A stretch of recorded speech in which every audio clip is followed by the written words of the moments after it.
सबसे पहले महादेव के चरणों में प्रणाम करती हूँ, मेरा प्रणाम स्वीकार हो। माँ गौरा पार्वती के चरणों में प्रणाम करती हूँ, मेरा प्रणाम स्वीकार हो। भगवान सूर्य के चरणों में प्रणाम करती हूँ, मेरा प्रणाम स्वीकार हो। छठी माता के चरणों में प्रणाम करती हूँ, मेरा प्रणाम स्वीकार हो। आप सभी गुरु भाई गुरु बहनों के चरणों में प्रणाम करती हूँ, मेरा प्रणाम स्वीकार हो। देखिए छठ का पर्व आ गया है, छठ माता आ गई हैं हम लोग के बीच।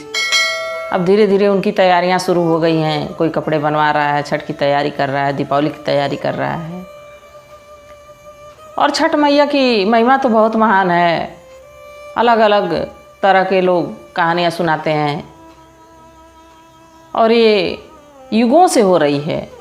ये नई कहानी नहीं है और ये नई आराधना पूजा नहीं है। सूर्य देव की पूजा होती है। लोग कहते हैं कि क्यों छठ माता के नाम से ये त्यौहार जाना जाता है और सूर्य देव की भी पूजा होती है। तो छठी का त्यौहार तो बच्चे होते हैं तब भी मनाया जाता है। छठी 6 दिन पे तो वही छठ माता हैं, पर इनको सूर्य के साथ पूजा जाता है। ये भगवान ब्रह्मा की मानस पुत्री हैं छठी माता। तो छठी की कहानी तो युगों से चली आ रही है। व्रत युगों से चला आ रहा है। सतयुग में हुआ, द्वापर में हुआ, त्रेता में हुआ, अब कलयुग में भी हो रहा है। तो भगवान सूर्य देव करें कि सब पे उनकी कृपा बनी रहे। छठी माता करें कि आप लोग हमेशा खुश रहें, जहाँ रहें वहाँ सुखी रहें। छठी माता का पर्व बड़े साफ सफाई और बड़े श्रद्धा से किया जाता है। तो आज मैं छठी कहानी सुना रही हूँ। अगर जो वीडियो पसंद आए तो लाइक करिएगा, शेयर करिएगा और कमेंट में जय छठी मैया ज़रूर लिखिएगा। माँ का नाम बोलने से, भगवान का नाम बोलने से बिगड़े काम बन जाते हैं। तो भगवान का नाम ज़रूर लीजिए। भगवान का नाम लेने से आत्मा शुद्ध, विचार शुद्ध, आपके सामने वाला भी प्रसन्न रहेगा। तो इसलिए भगवान का नाम ज़रूर लीजिए। भगवान का नाम लेने से आपके जो माता पिता, आपके जो बच्चे, आगे की पीढ़ी है, उनको भी ज्ञान मिलेगा कि हमारे दादा दादी भगवान का नाम लेते थे, हमारे माता पिता लेते हैं, तो क्यों हम भी ना लें। तो इससे बच्चों पे भी बहुत प्रभाव पड़ता है। और आइए कहानी मैं सुनाती हूँ आपको छठ की। एक देवरानी जेठानी थी। देवरानी का नाम तारा और जेठानी का नाम सलोनी था। सलोनी और तारा दोनों एक ही घर में रहती थी। बड़े अपने में अच्छे से रहती थी, कभी झगड़ा लड़ाई नहीं करती, बड़े सुखी मन से रहती। पूरा परिवार उन लोगों से खुश रहता। बाकी जो सलोनी थी उसको पूजा पाठ से कोई मतलब नहीं रहता था और तारा थी वो पूजा पाठ हमेशा करती रहती थी। तो एक दिन ऐसे ही छठी का समय आया। 4 दिन थी छठ। देखिए 4 दिन पहले से ही छठ का त्यौहार शुरू हो जाता है। पहले दिन नहाए खाए रहता है, फिर अगले दिन खरना रहता है। दिन भर व्रत निर्जला रह के शाम को गुड़ की खीर और रोटी बने खाती हैं, माताएं खाती हैं। और उसके दिन तीसरे दिन निर्जला व्रत रहता है और अगले दिन फिर सूर्य देव की पूजा करके इसके बाद भोजन ग्रहण करते हैं। तो 4 दिन पहले से ही ये व्रत शुरू हो जाता है। तो 4 दिन था व्रत। तो जो है तारा कही कि दीदी क्यों ना हम लोग छठ व्रत करते हैं। सारे लोग गांव में छठ व्रत कर रहे हैं, हम लोग भी छठ व्रत करते तो हम लोग की संतान होती, हम लोग का घर सुखमय रहता, हम लोग भी छठ का व्रत करें। तो सलोनी को तो समझ में आया नहीं, फिर भी कही ठीक है किया जाएगा। तो लोग नहाए खाए अपना कर लें। इसके बाद अगले दिन व्रत उन लोग का जब शुरू हो गया, व्रत जब शुरू हो गया तो वो लोग शाम को खीर बनाई। वही गुड़ की खीर बनाई और खीर 2 थाली में निकाल के अपना ठंडा होने के लिए रख दी।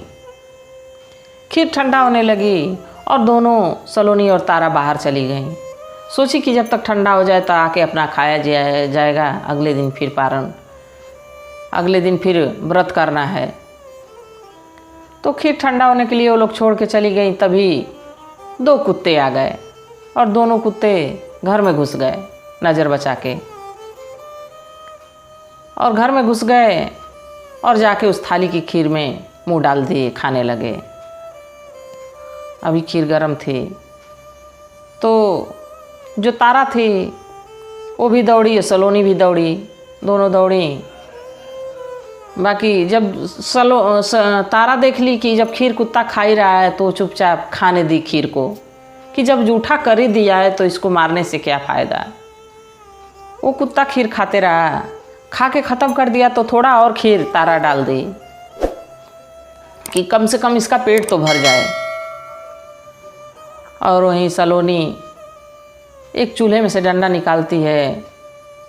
अभी कुत्ता थोड़ा सा खीर खाया ही रहता है कि उसको डंडे डंडे डंडे डंडे इतना मार मारती है कि वो अधमरा हो जाता है। फिर दोनों कुत्ते जब बाहर आते हैं तो अपने में बात करते हैं। तो जो तारा जिस कुत्ते को खिलाई थी वो कहता है, आज तो मेरी आत्मा बहुत तृप्त हो गई है। मैं सोचता हूँ कि अगले जन्म में मैं इसी का पुत्र बन के पैदा हूँ, और जैसे ये मेरी आत्मा तृप्त की है, मेरी आत्मा ठंडी हुई है, वैसे इसकी आत्मा भी मैं ठंडी करूं, इसकी सेवा करूं। तो दूसरा कुत्ता कहता है, हाँ भाई तुम तो सही कर रहे हो, पर मेरी दुर्दशा तो आज से पहले ऐसी कभी नहीं हुई थी। तो दूसरा कुत्ता कहता है कि क्या हुआ भाई। तो कहा कि अरे मैं तो गया, खीर रखी थी, खीर इतनी जल रही थी, इतनी गर्म थी कि जैसे मुंह डाला मेरा पूरा मुंह का जो है जबड़ा हिल गया। मैं खीर खा भी नहीं पाया था, अभी तो मुंह डाला ही था कि तब तक आ गई और चूल्हे में से जलती हुई लकड़ी निकाल के इतनी मार मारी है कि मेरी कमर ही टूट गई। मैं भी सोचता हूँ कि अगले जन्म में इसका बेटा बन के पैदा हूँ, और जैसे मेरी कमर तोड़ी है वैसे मैं इसका कमर तोड़ दूँ। तो देखिए भगवान की लीला, छठी माई की लीला। वो लोग भी अपने भक्तों को पहचानते हैं, जानते हैं, वो तो अंतर्यामी हैं। संयोग से दोनों कुत्तों की मौत एक ही दिन हो गई, और ठीक 9-10 महीने बाद एक सलोनी को भी बच्चा पैदा हुआ और एक तारा को भी पैदा हुआ। जब तारा का बच्चा पैदा हुआ तो छठ का पर्व उस समय आया हुआ था। तारा बड़ी खुश, सलोनी भी बड़ी खुश।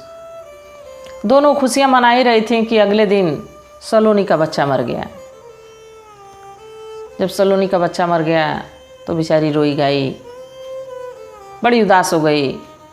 बाकी फिर दिल पे पत्थर रख ली कि चलो फिर होगा, कोई बात नहीं, प्रभु को यही मंजूर था, माता रानी को यही मंजूर था, यही हो गया। दिल पे पत्थर रख ली और धीरे धीरे समय बीतने लगा।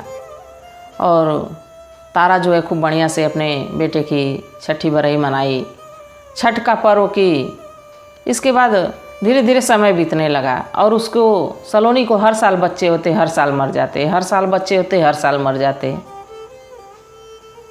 तो सलोनी एक दिन सोची कि क्यों हर साल मेरा बच्चा होता है, छठ वाले दिन ही लगभग होता है और मर जाता है। तो एक दिन देखिए उसके पेट में बच्चा भी था और सोई थी। रात को स्वप्न आया, उसको रात को स्वप्न आया, भगवान स्वप्न दिखाए, छठी माई स्वप्न दिखाए, सूर्य देवता स्वप्न दिखाए